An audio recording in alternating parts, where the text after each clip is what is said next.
Cette histoire est arrivée à Jérémy quand il était encore un enfant, âgé de 7 ans.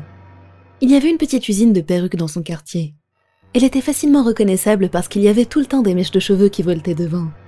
Jérémy voyait régulièrement plusieurs employés, hommes et femmes, transportant activement des cartons à l'intérieur de véhicules.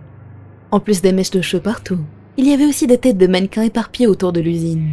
Et Jérémy aimait beaucoup s'amuser avec, les faisant rouler comme un ballon de foot. Peu à peu, les employés qui étaient régulièrement vus à l'extérieur du bâtiment se sont fait de plus en plus rares, jusqu'à ce qu'il n'y ait plus personne. Et pendant plusieurs jours, les rideaux de fer sont restés baissés. Un jour, alors que Jérémy passait devant l'usine fermée avec sa mère, elle l'a regardé d'un air attristé et lui a dit que c'était malheureusement prévisible, parce que les perruques ne se vendaient plus très bien en ce moment. Quelques jours plus tard, Jérémy était en train de jouer à cache-cache avec des amis dans son quartier. Ils jouaient en général jusqu'à l'heure du dîner. C'était une longue journée d'hiver. Il faisait donc déjà noir à ce moment-là. Jérémy était le chercheur, et malgré tous ses efforts, il n'est pas parvenu à retrouver un de ses amis, Kevin.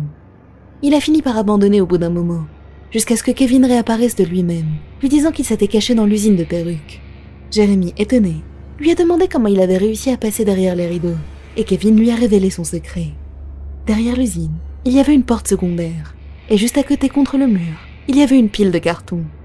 En les escaladant, on pouvait entrer dans l'usine par une fenêtre. Par chance, il y avait une étagère juste en dessous de cette fenêtre, que l'on pouvait utiliser pour ressortir.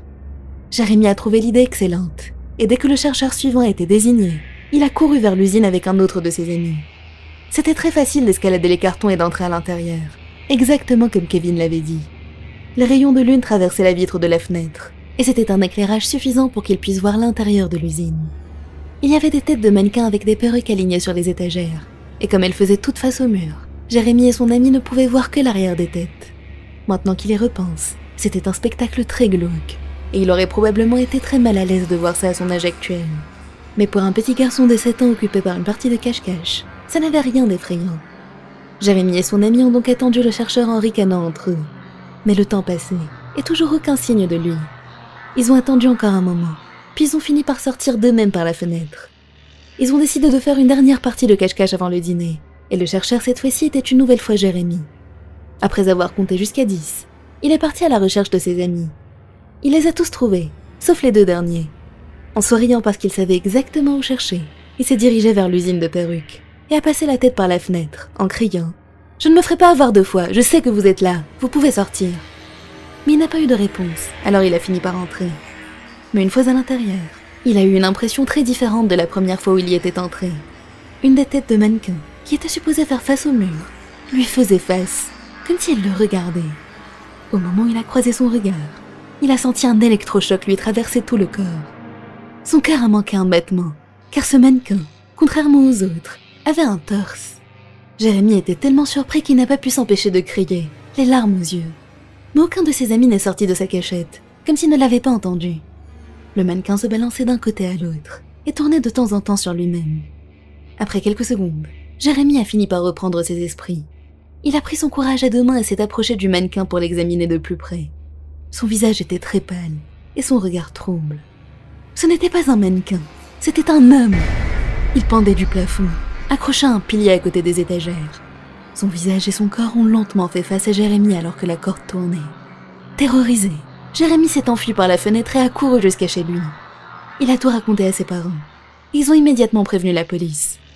Son père, qui était déjà allé à l'usine, a essayé de le réconforter au maximum pour le calmer, et qu'il ne garde pas de séquelles de cette scène affreuse. Malheureusement, l'incident a malgré tout traumatisé Jérémy, qui a souffert de terreurs nocturnes pendant très longtemps après cela. Il a appris par la suite, du voisinage, que l'usine de perruques avait subi de grosses pertes financières, causant à son propriétaire une immense dette qu'il était incapable de rembourser. Il avait alors fermé définitivement l'usine ce jour-là, et s'était pendu. Une note de suicide avait été retrouvée non loin de son corps. Jérémy gardera à jamais les images de cet événement dans son esprit, et aujourd'hui encore, il est incapable de regarder des scènes de pendaison à la télé, sans avoir des sueurs froides.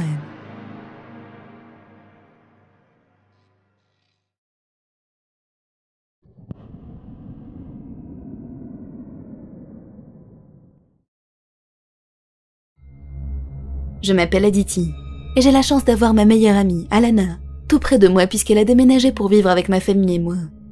Pour vous en dire plus à son sujet, elle a 7 ans de plus que moi, Elle a grandi dans une petite ville où la criminalité était très élevée. Beaucoup de meurtres et autres atrocités s'y sont produits. Alana m'a raconté une histoire qui me donne toujours des sueurs froides à ce jour. Cet événement s'est produit quand elle avait 11 ans. Dans sa ville, il y avait une jeune femme extrêmement belle et extrêmement gentille, qui vivait une vie paisible et heureuse avec son mari, dans une harmonie conjugale que beaucoup leur enviaient. Ou du moins, en apparence. Il y avait quelque chose, un secret sombre que cette femme gardait. Appelons-la Véronica. Vous voyez, Véronica avait un enfant, une petite fille.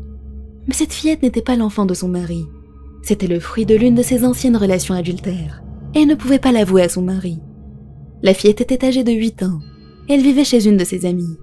Véronica avait l'habitude de rendre visite à cette amie chaque nuit, quand son mari sombrait dans le sommeil, pour voir sa fille en cachette. Un jour, alors qu'elle pensait que son mari travaillerait toute la nuit, elle y est allée.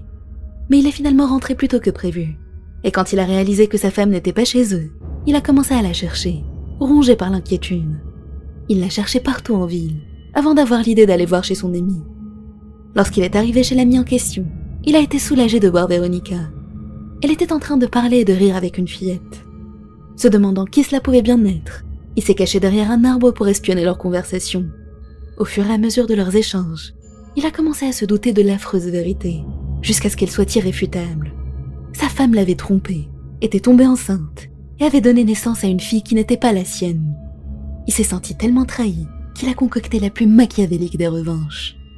Un soir, il a mis des somnifères dans le café de sa femme, en grande quantité. Véronica a dormi pas moins de 12 heures, et à cause de cela, elle a raté son rendez-vous avec sa fille cette nuit-là. Le mari en a profité pour s'introduire chez l'ami, et kidnapper la fillette qui ne se doutait de rien. Il l'a emmenée de force dans une forêt dense.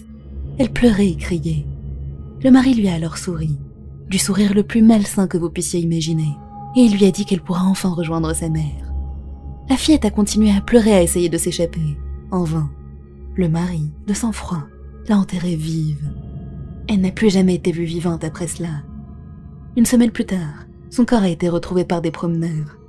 En apprenant la nouvelle, Véronica a été profondément choquée. Elle n'arrivait pas à croire que son mari ait réellement pu faire ça à une fillette innocente. Il a rapidement été arrêté par la police et a été condamné pour son crime horrible. Mais Véronica n'a jamais pu se remettre de la perte de son enfant et a plongé dans une profonde dépression. Elle a été alitée pendant un long moment.